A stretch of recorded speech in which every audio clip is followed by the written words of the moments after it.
नमस्कार दोस्तों।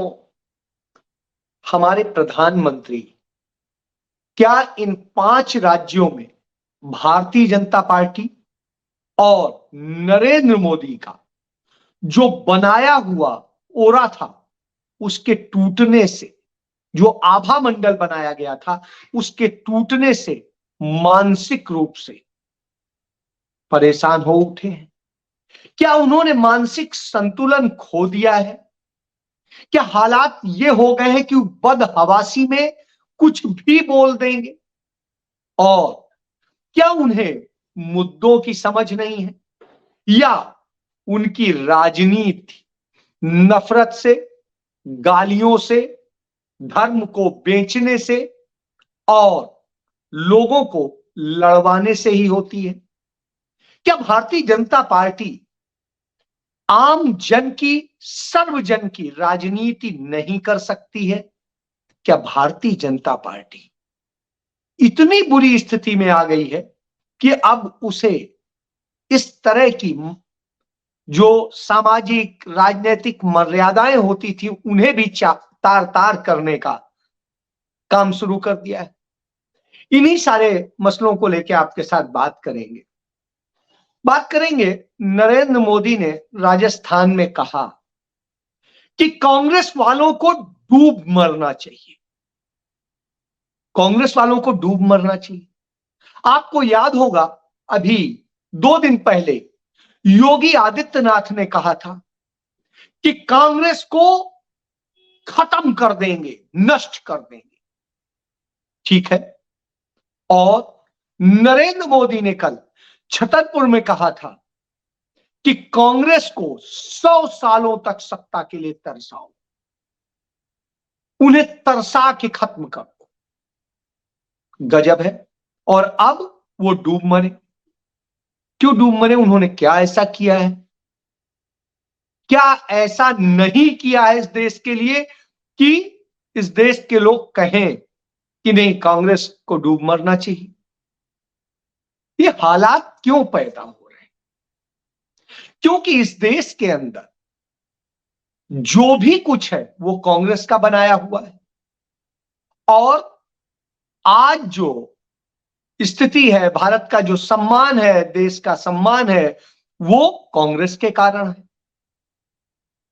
कांग्रेस ही थी जिसने देश को आजादी दिलाई, उसकी लड़ाई लड़ी, उसके हजारों लोगों ने अपनी जिंदगी बलिदान की। तमाम सारे लोग किस किस तरीके से परेशान हुए, क्या क्या खोया इस देश के लिए। लेकिन भारतीय जनता पार्टी के जो पूर्वज थे उन्होंने क्या किया? उन्होंने सिर्फ मुखबिरी की, उन्होंने अंग्रेजों की गुलामी की, उन्होंने फूट डालो राज करो की अंग्रेजों की नीति में उनका साथ दिया।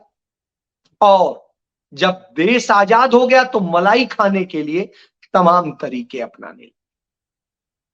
इस देश को बांटने में सबसे बड़ा योगदान भारतीय जनता पार्टी के पुरोधाओं का है, क्योंकि सावरकर ही 2 नेशन थ्योरी लेके आए थे और उसे ही जिन्ना ने अडॉप्ट किया था। और उसके बाद में दोनों ने 3 राज्यों में साथ सरकार बनाई थी और फिर इस देश को बांट दिया।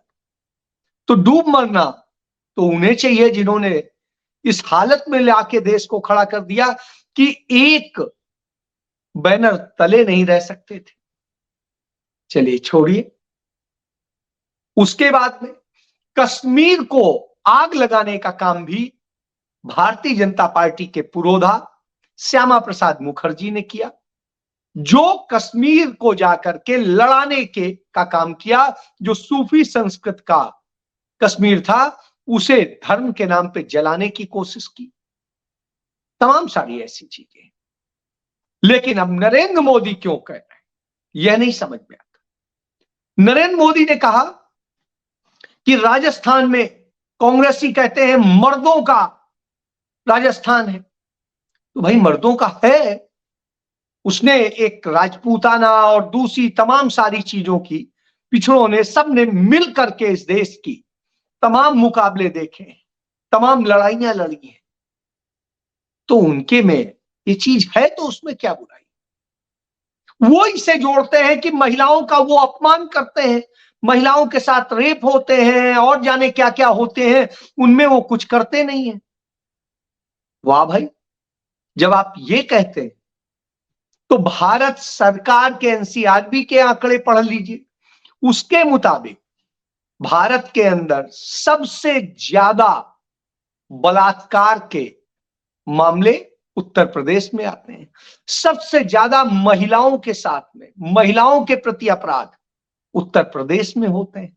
डबल इंजन की सरकार है शायद, बुलडोजर वाली सरकार है शायद, नरेंद्र मोदी वहीं से सांसद है शायद, और वहीं से जीतने के बाद प्रधानमंत्री बने हैं शायद, और शायद वहां पर कोई संत कथित तौर पे वहां का मुख्यमंत्री है शायद, और शायद वहां पर बेटियों के साथ रोज जो होता है उसमें जितनी एफआईआर दर्ज होती है उसकी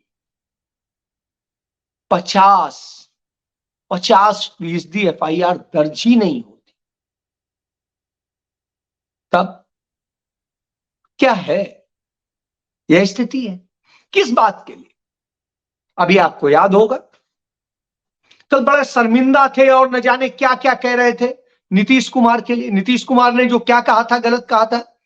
उन्होंने कहा हर महिला पुरुष को सेक्स की एजुकेशन मिलनी चाहिए, यदि वो एजुकेटेड होगा तो तमाम सारी जो विकृतियां आती हैं, आबादी बढ़ती है, दूसरी चीजें होती है, उनसे वो बचेगा। तो इसमें क्या बुराई है भाई? दुनिया में किसी भी मॉडर्न कंट्री में जाएंगे तो सेक्स एजुकेशन है, जिससे कि बच्चे गलत उसमें ना पड़े, युवा गलत उसमें ना पड़े, यह सिखाया जाता है। तो इसमें बुराई क्या थी? लेकिन नरेंद्र मोदी को बुरा लग गया। क्यों बुरा लग गया साहब? जब इस पे बुरा लगता है तो आता है कि आप कर क्या रहे हैं। जिस समय आपकी डबल इंजन की वहां सरकार थी तो उसी बिहार में निर्भया जैसी घटना हुई, आप एक शब्द नहीं बोले थे।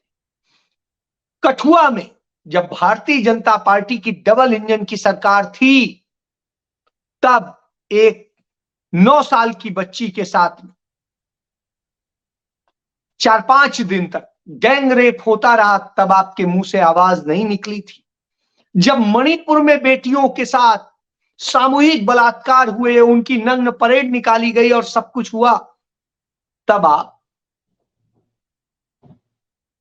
डूब नहीं मरे थे। तब आप नहीं डूब मरे थे जब बिल्किस बानो के साथ में गैंग रेप हुआ और न जाने क्या क्या हुआ और आप मुख्यमंत्री थे।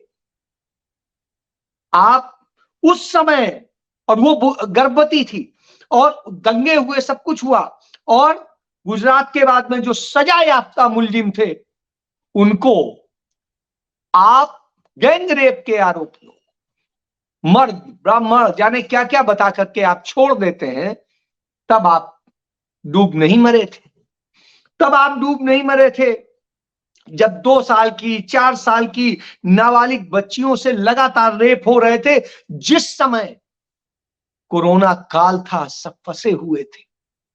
हाथरस में बेटी के साथ में गैंग रेप होता है, उसको रातों रात पुलिस जलवा देती है। तब आप डूब नहीं मरे थे, एक शब्द भी नहीं निकला था। और जब दूसरों के साथ में इसी तरीके से होता है, चाहे सेंगर का मामला हो, चाहे लखीमपुर में गैंग रेप का मामला हो, चाहे प्रयागराज में हो, चाहे कहीं हो, तब आप नहीं डूब मरे थे। मध्य प्रदेश में जो होता है उस पर आप डूब नहीं मरे थे। हुजूर, तो फिर काहे के लिए आप इतना परेशान? इसलिए परेशान है क्योंकि वास्तव में आपके नेतृत्व में भारतीय जनता पार्टी, जो आपने उसका झूठ का एक पुलिंदा तैयार किया था, वो खत्म होने लगा है। और आपका ओरा खत्म होने का नतीजा यह है कि अब भारतीय जनता पार्टी इन 5 राज्यों के चुनाव में डूबती नजर आ रही। तो आप परेशान, उसके कारण आपने मानसिक संतुलन खो दिया है, क्योंकि आपको लगता था आप कुछ भी बोलेंगे और जनता तालियां पीटेगी। जैसे कोरोना काल में आप कहते थे घंटे बजाओ, जाने क्या क्या बजाओ, तालियां बजाओ, थालियां बजाओ, टार्च की रोशनी दिखाओ, मोबाइल की रोशनी दिखाओ, और सब कर रहे हैं। वो आपने इस देश को बर्बाद किया है, और इस देश की बर्बादी का नतीजा यह है कि ये बेरोजगारी के दंश से झेल रहा है, ये महंगाई से झेल रहा है। ये दुनिया भर के जितने इंडेक्स हैं उन इंडेक्स में इसकी स्थिति इतनी बुरी है कि आपको बताएं, आप देखिए हालत ये नरेंद्र मोदी ने कर दी है।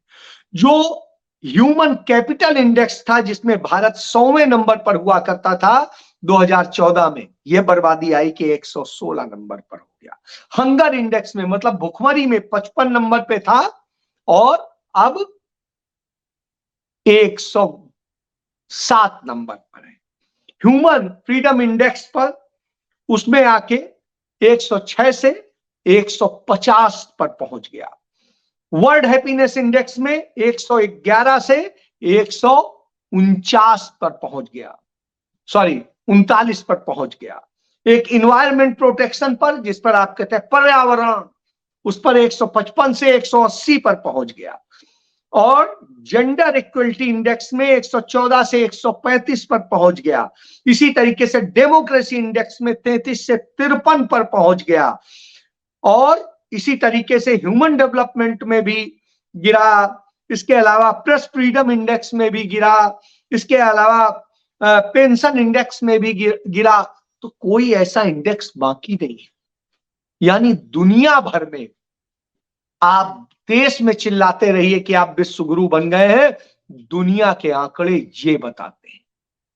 और ये किसी व्यक्ति का सर्वे नहीं है, ये ग्लोबली सर्वे होता है जो सरकारी और राष्ट्रीय अंतरराष्ट्रीय संस्थाओं के जरिए होता है। यह समझ लीजिए।